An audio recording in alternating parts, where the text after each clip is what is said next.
হব আইচিচিৰ পৰৱৰ্তী সভাপতি শশী থাৰুৰ নে মল্লিকাৰ্জুন খৰ্গে 20 বছৰৰ পাছত সভাপতিৰ আসনত বহিব গান্ধী পৰিয়ালৰ বাহিৰৰ ব্যক্তি বহু প্ৰত্যাশাৰ পাছত অৱশেষত আজি অনুষ্ঠিত হৈছে কংগ্ৰেছৰ ৰাষ্ট্ৰীয় সভাপতিৰ নিৰ্বাচন সভাপতি নিৰ্বাচনৰ পাছত দেশৰ প্ৰতিখন ৰাজ্যতে অনুষ্ঠিত হৈছে ভোট গ্ৰহণ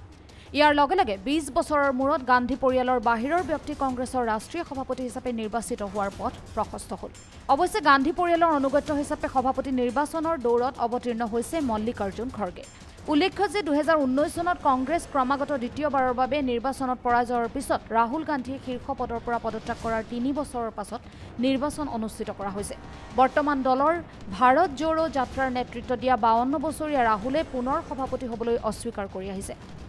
উপায়ন্তৰ হৈ পুত্ৰৰ পদত্যাগৰ পাছত দলীয় দায়িত্বৰ পৰা পিছুৱাই থকা সোনিয়া গান্ধীয়ে 2019 চনৰ আগষ্টত গ্ৰহণ কৰে অন্তৰ্বৰ্তীকালীন মুৰব্বীৰ দায়িত্ব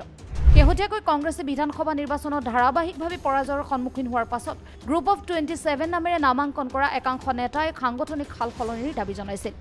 যিটো দলৰ অংশ আছিল শশী থাৰুৰ ইফালে কেইবাজনো জ্যেষ্ঠ নেতাই দল ত্যাগৰ পাছত এই নিৰ্বাচন অনুষ্ঠিত কৰা হৈছে গুলাম নবী আজাদ কপিল সিবাল অমৰিন্দৰ সিং সুনীল জাখৰ আৰপিএন সিং আৰু অশ্বানী কুমাৰ আদিৰ দৰে নেতাই দল ত্যাগ কৰিছে 9000তকৈ অধিক সদস্যই কৰিব ভোটদান 137 বছৰীয়া দলটো স্বাধীনতাৰ পিছত হ'বলগীয়া ষষ্ঠটো প্ৰকৃত নিৰ্বাচনত আজি 9000ৰো অধিক ৰাজ্যিক কংগ্ৰেছ কমিটিৰ নেতাই ভোটদান কৰাৰ সম্ভাৱনা আছে ইয়াৰ পূৰ্বে অনুষ্ঠিত নিৰ্বাচনসমূহত সোনিয়া গান্ধী আৰু ৰাহুল গান্ধী বিনা প্ৰতিদ্বন্দ্বিতাৰে নিৰ্বাচিত হৈছিল এই নিৰ্বাচনৰ পাছত দলটোলৈ কি পৰিৱৰ্তন আহে সেয়া লক্ষণীয় হ'ব নিউজ ডেস্ক ৰিপৰ্ট ভইচ 24/7